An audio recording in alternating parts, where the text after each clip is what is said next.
my one piece of advice, I would say, strive for more cooperation. That is for organizations. With my research from myself and my co-author, we have seen that philosophies and traditions of cooperation were very prevalent in African societies. And that was also reflected in the golden age of Black business in the US from 1900 to 1930. And it's not just going to be applicable for Black businesses. This is for all businesses. If they strive to work together with employees, think about employee well-being, have dialogue with employees about what they want, and try to come to a consensus together that things are going to be better for everyone. And along with that cooperation, I'll mention one person from history that my research focused on, which was Charles Clinton Spalding. He was a great advocate. He was actually called Mr. Corporation. And also from history, I want to mention, again, Mary Parker Follett. And she spoke a lot about working together. She spoke about creativity and conflict management. And I think that there's conflict between employers and employees now, but with what is expected. And Mary Parker Follett also wanted cooperation and people working together to create something new, which is the creativity here. So employers and employees, I would say, have to strive for cooperation more to create that something new in their relationship so that things can get better and move forward. I totally agree with what Simone's saying about cooperation. I'm a little bit disappointed that she stole Mary Parker Follett, because you had Clinton Spalding, and I didn't realize you could take two historical theorists you could recommend. So if I can't have Follett, I'd say, check out Louis Brandeis, the person who invented the term scientific management, was really interested in this concept of social efficiency. First Jewish Supreme Court justice, really interesting character in management history who's often not talked about.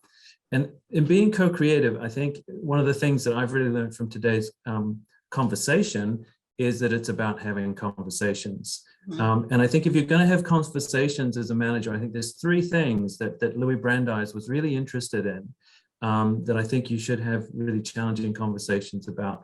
One is to talk about pay.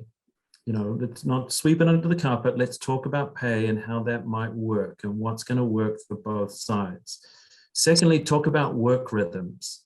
One of the problems around 1910 was that the economy was very gig-based. I mean, people didn't know whether they'd have work from one day to the next when they showed up at the factory.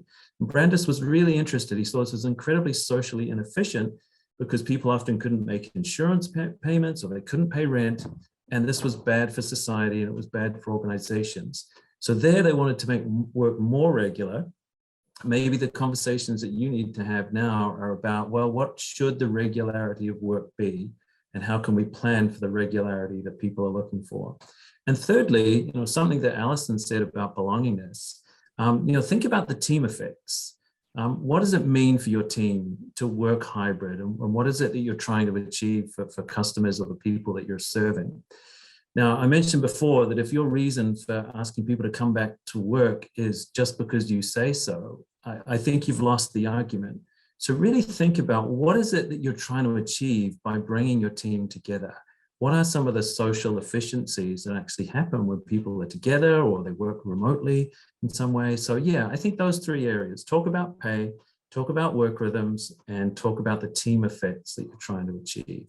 This is a moment of employee empowerment, employee activism. And so I would encourage leaders and managers in sort of a stakeholder theory of the firm to really focus in and be attuned to what those signals and needs are of employees and sort of put attention on employees and sort of going along with what Stephen says, are there things that can be changed, to better accommodate employees, to make, to kind of bring about mutual gain.